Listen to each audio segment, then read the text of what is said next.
இந்த ஃப்ரிட்ஜுக்கு யூஸ் பண்ணுற ஸ்டெபிளைசர் சுத்தமாக ஒர்க் ஆகலை. ஸோ ஓப்பன் பண்ணி என்ன பிரச்சனைன்னு பார்க்க போகிறேன்.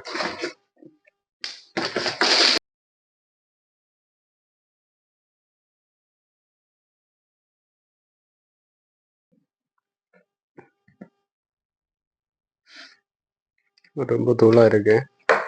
இது ஏற்கனவே யாரோ ரெடி பண்ணது தான். இதில் முதல்ல இந்த போர்டை தனியாக எடுக்கலாம். இந்த போர்டை தனியாக எடுக்க போகிறோம். இந்த லாக்கு தான் இந்த போர்டை ஹோல்ட் பண்ணி வச்சுருக்கோம். இந்த லாக்கை ரெண்டு கையுமா ரெண்டு சைடும் இருக்கிறத அடித்து சேர்த்து விட்டாச்சுன்னு இந்த லாக் இலாகிடும். லாக் இலாகி வச்சு அப்படியே போர்டை வெளியிட்டு எடுக்கலாம். இதுதான் அந்த லாக்கு.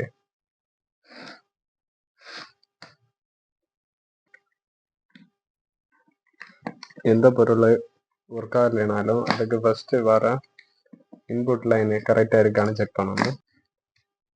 பாசிட்டிவ் லைனு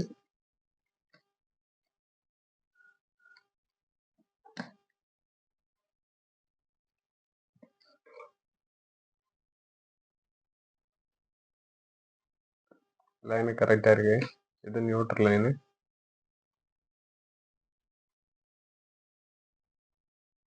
நியூட்ரலும் கரெக்டாக இருக்கு.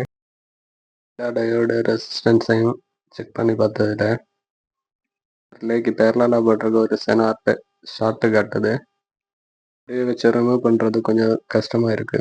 அதனால் ட்ரான்ஸ்ஃபாரையும் ஓப்பன் பண்ணி தனியாக எடுத்துக்கலாம்.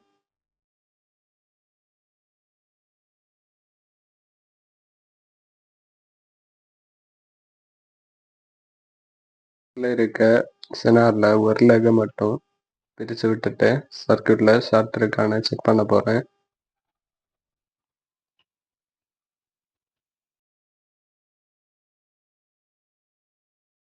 ஷார்ட் காட்டலை.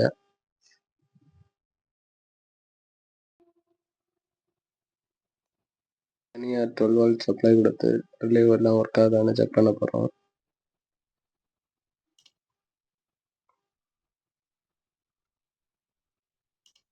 ஒர்க் ஆகுது. செகண்ட் ரிலேயும் ஒர்க் ஆகுது.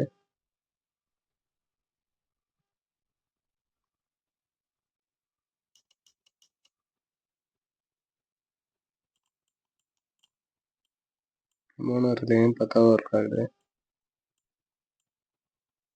ஷார்ட் இருந்துச்சு நேரம் மொத்தமாக ரிமூவ் பண்ணி எடுத்துக்கலாம்.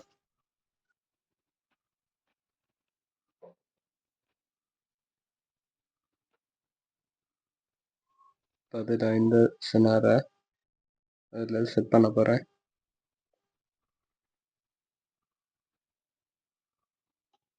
ஆச்சு. இனி கனெக்ஷனை கொடுத்து ஆன் பண்ண போகிறேன்.